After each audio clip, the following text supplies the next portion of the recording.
Bonjour à tous et bienvenue dans votre émission pour un déconfinement réussi. Ce qu'il faut savoir.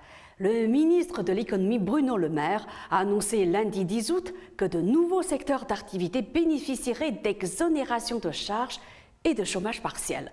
Nous allons élargir les bénéfices des dispositifs prévus pour le tourisme à un certain nombre de secteurs. Je pense en particulier aux magasins de souvenirs et de piété, a-t-il déclaré lors d'un déplacement à Lourdes. Ce lieu traditionnel de pèlerinage religieux est pratiquement à l'arrêt en raison des mesures sanitaires pour lutter contre la pandémie de coronavirus.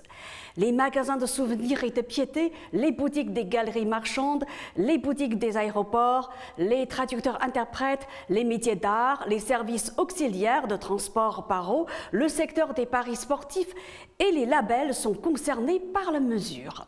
Ils pourront accéder aux dispositifs d'activité partielle et au fonds de solidarité jusqu'à la fin de l'année et à l'exonération des cotisations sociales pendant 4 mois à compter de la publication du décret. Par ailleurs, ceux dont le chiffre d'affaires a baissé d'au moins 50% depuis 2019 pourront percevoir une aide de 1 500 € par mois.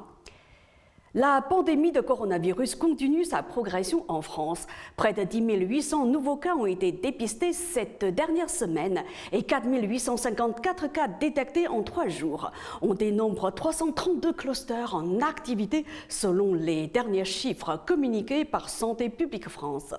Le nombre de cas graves en réanimation repart à la hausse. La circulation du coronavirus s'intensifie notamment chez les jeunes, potentiellement moins à risque, mais qui peuvent contribuer à sa progression. Face à ce relâchement estival, les autorités ont rendu obligatoire le port du masque dans de nombreuses villes en extérieur, dans des endroits particulièrement fréquentés. C'est désormais aussi le cas dans de nombreux lieux de Paris. À Paris, cette obligation vaut pour les cyclistes, les personnes à trottinette, en skateboard ou en roller, très nombreux sur les voies sur berge notamment. Mais les automobilistes ne sont pas concernés si l'habitacle de leur voiture est fermé. Mais s'ils sont à bord de voitures décapotables, ils se doivent de porter le masque. Quel que soit le moyen de transport, il faudra aussi s'arrêter lors de l'entrée dans les zones concernées par l'obligation de mettre un masque, puis il sera possible de l'enlever une fois le secteur dépassé. En cas de non-respect de cette obligation, une amende de 135 € est prévue. Les seules personnes exemptes du port du masque sont celles en situation de handicap, à condition d'être munies d'un certificat médical, mais aussi les enfants de moins de 11 ans. Direction la Nouvelle-Zélande. La Nouvelle-Zélande a atteint dimanche 9 août la barre des 100 jours sans aucune nouvelle contamination au coronavirus, même si les autorités sanitaires ont prévu qu'il serait hors de question de baisser la garde. Il y a actuellement 23 cas de personnes porteuses du Covid-19 dans ce pays insulaire, mais elles arriveraient toutes de l'étranger et ont été dépistées en entrée en Nouvelle-Zélande. Elles se trouvent actuellement en quarantaine.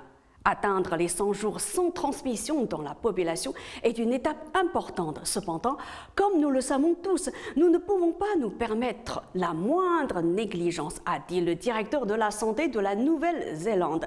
Nous avons vu à l'étranger à quelle vitesse le virus peut réapparaître et se propager dans des endroits où il était auparavant sous contrôle et nous devons être prêts à juguler rapidement tout nouveau cas à l'avenir en Nouvelle-Zélande. La Nouvelle-Zélande, qui compte 5 millions d'habitants, a compté 1219 cas confirmés de Covid-19 depuis février, le dernier diagnostic datant du 1er mai. Elle déplore 22 décès. L'Organisation mondiale de la santé a jugé le pays exemplaire pour avoir éliminé avec succès la transmission dans la population. La Nouvelle-Zélande a l'avantage d'être naturellement très isolée des autres pays par son insularité. Le pays le plus proche, l'Australie, est à 2000 km. Wellington a de plus fermé ses frontières le 19 mars. Elles sont désormais strictement contrôlées. Toute personne arrivant dans le pays doit observer une quarantaine de 14 jours.